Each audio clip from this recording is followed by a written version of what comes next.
Bueno, un saludo muy especial a todos los participantes del Congreso Internacional de Innovación Educativa, Educación Disruptiva, organizada por la Florida Global University, a quien extiendo mi agradecimiento por la invitación. En esta oportunidad quiero hablar de redes sociales dentro de la educación, cómo podemos aprovechar todo el potencial que hay dentro de las redes sociales para llevarlo a la experiencia de aprendizaje que queremos brindar a nuestros estudiantes. He nombrado esta conferencia como la red social de aprendizaje, adquiriendo competencias en un entorno de interactividad más interacción. Por interactividad me refiero a todas esas opciones interactivas que nos permiten las plataformas sociales y por interacción, por ese espacio de diálogo, de conversación, de comunicación que se dan en esos escenarios. Yo creo que este es un mundo de redes sociales y el aprendizaje social es la solución en este mundo de las redes sociales, que si bien generan bastante ruido por el tema del manejo de datos, por el tema de la privacidad de las personas, son un fenómeno social, son parte de nuestra cultura. Los estudiantes aman las redes sociales y nosotros tenemos como profesores que estar atentos a eso que está pasando, conscientes de eso y adaptarnos a las circunstancias que vive nuestro mundo. Y lo que sí es claro es que las redes sociales tienen un poder para poder interactuar a las personas, para que se comuniquen, para transmitir ideas, conceptos, para potenciar los ideales, para mover las masas, porque tienen la posibilidad de hacer que se comuniquen dos personas, pero también que se comuniquen millones de personas. Y eso lo podemos ver en lo que pasó en la primavera árabe, y según lo publicó la Universidad de Washington en la época más o menos el 2011, se dijo en esa época que después de haber analizado millones de tweets, gigabytes de contenido de YouTube y miles de publicaciones en blogs, se llegó a la conclusión que las redes sociales habían sido determinantes para los debates políticos de la primavera árabe. Pero no solamente han estado dentro del contexto de los cambios sociales que vive nuestro mundo, también han estado en los entornos democráticos, en las elecciones presidenciales, en las elecciones de la vida democrática. Y un ejemplo es el caso de Barack Obama, cuya campaña se bautizó como la campaña 2.0, y donde el impacto que tuvo a través de las redes sociales, especialmente Twitter, fue muy importante para su elección. Y lo mismo el caso de Donald Trump, quien salió bastante beneficiado por muchas estrategias de marketing digital, especialmente a través de Facebook, y que influyó también a la hora de ser elegido. Desde luego, cabe resaltar que sería muy reduccionista decir que un presidente exclusivamente fue elegido o no fue elegido por la fuerza que hayan tenido las redes sociales. En mi opinión, creo que más se debe a contextos políticos muy particulares de cada contexto. Entonces, pues también hay que dejar eso claro. Pero entonces, si las redes sociales son capaces de generar cambios sociales, si son capaces de influir en los temas democráticos, si son incluso capaces de derrocar a dictadores, de cambiar sistemas políticos, la pregunta que a mí se me viene es, ¿por qué en la educación aún siguen habiendo profesores y académicos que son contrarios a las redes sociales, que las ven como no tan positivas para la educación, como contrarias, como distractoras para los estudiantes, cuando más bien podríamos decir, oye, ¿qué es lo que pasa en las redes sociales? ¿Cómo es que las personas aprenden dentro de las redes sociales? ¿Y cómo podemos traer eso a la experiencia de aprendizaje de nuestras clases, tanto en la educación presencial como en la modalidad virtual? Y hay al menos tres elementos como se aprenden dentro de las redes sociales. Y esos son demostrando, haciendo e interactuando. Las personas en una red social aprenden demostrando, aprenden haciendo y aprenden interactuando. Un ejemplo de eso fue el reto de la cubeta de hielo, que fue muy famoso, el Ice Challenge, en donde las personas aprendieron demostrando y haciendo. Estos retos virales son acciones o tareas que se ponen las personas en la red con fines específicos, a veces simplemente por diversión, a veces pueden llegar a ser incluso peligrosos, pero que retan a las personas a través de las redes sociales y las personas empiezan a realizar el reto o el challenge Para el caso del Ice Book Challenge, del reto de la cubeta de hielo, el propósito era crear conciencia de la enfermedad esclerosis lateral amiotrófica, una enfermedad neurodegenerativa que afecta a las neuronas motoras del cerebro, que fue la misma que padeció el creador de la teoría de los agujeros negros, Stephen Hawking. Y la idea de esta campaña era dar a conocer la enfermedad, recoger fondos para hacer investigación y para apoyar a los enfermos. Entonces uno ve que en una campaña de redes sociales como esta, como los retos virables, hay un componente pedagógico bastante amplio y bastante importante que vale la pena considerar. ¿Cuál fue ese aporte pedagógico del reto de la cubeta de hielo? ¿Cómo las personas adquirieron competencias? ¿Cómo aprendieron en el contexto de este reto?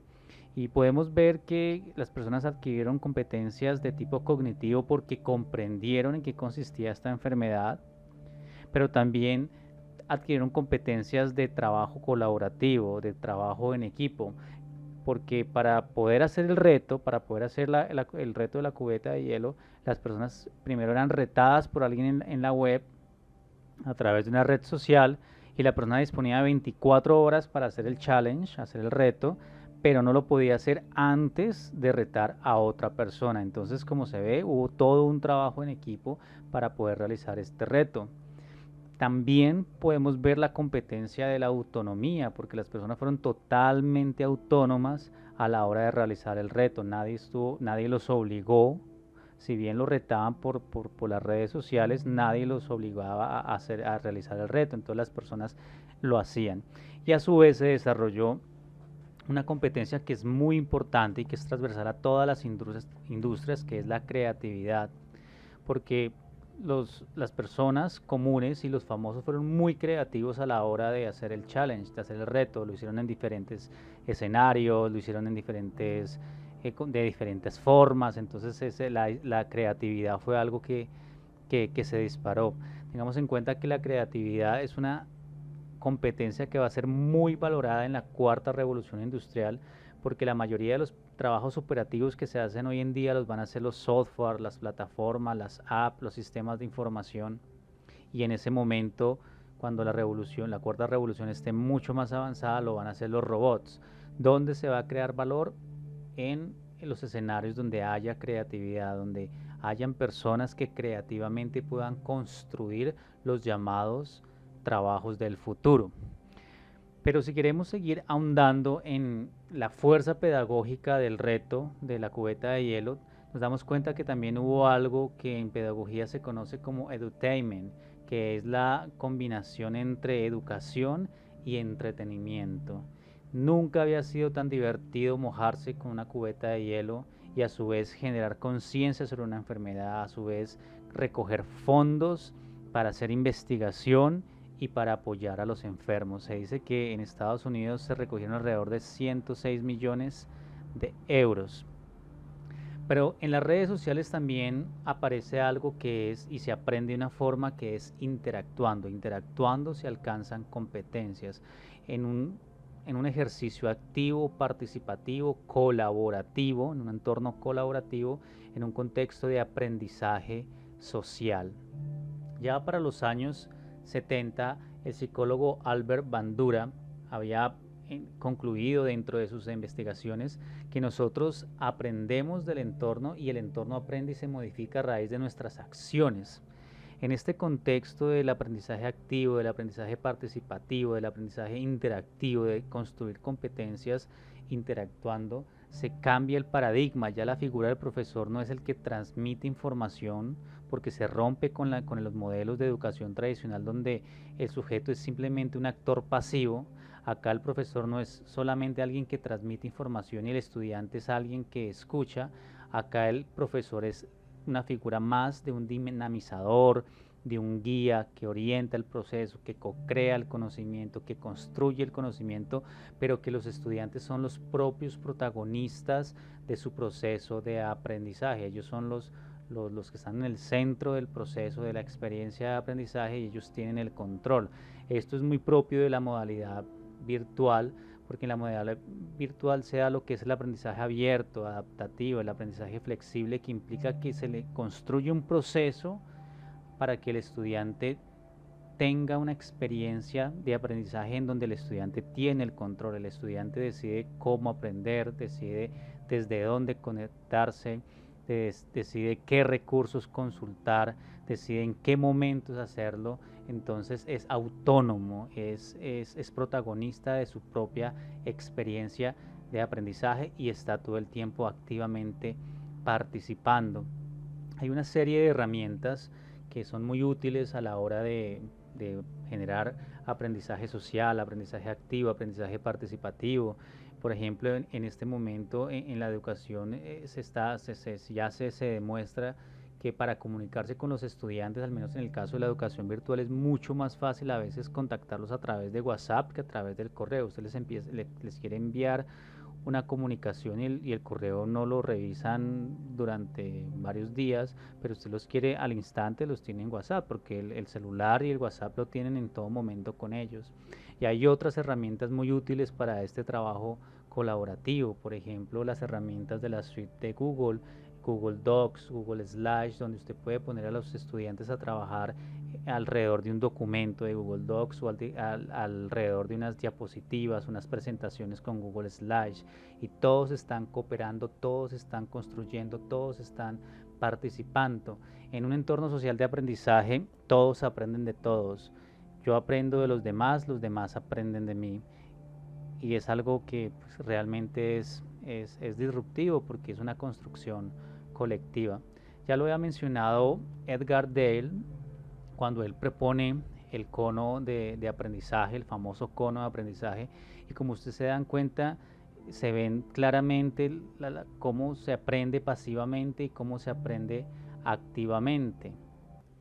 Son escenarios en donde el aprendizaje pasivo tiene que ver con que el estudiante simplemente escucha, ve, eh, está en una actitud muy tranquila, pero en el activo el estudiante es el que mueve la acción de aprendizaje, es el que participa, es el que protagoniza.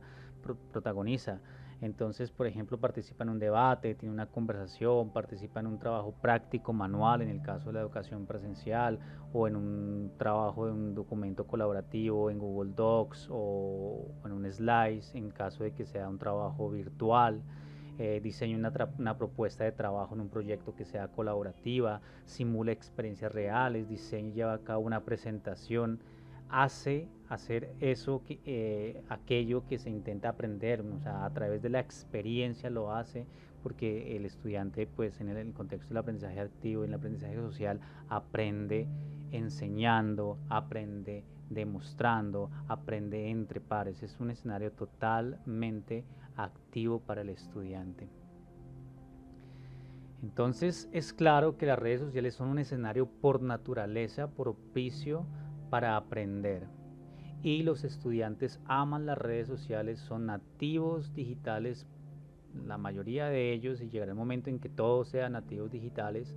Entonces nosotros como profesores tenemos que adaptarnos y ver muchas de las posibilidades o de los principios que las redes sociales nos pueden ofrecer para vincularlos a la experiencia de clase, para mejorarla.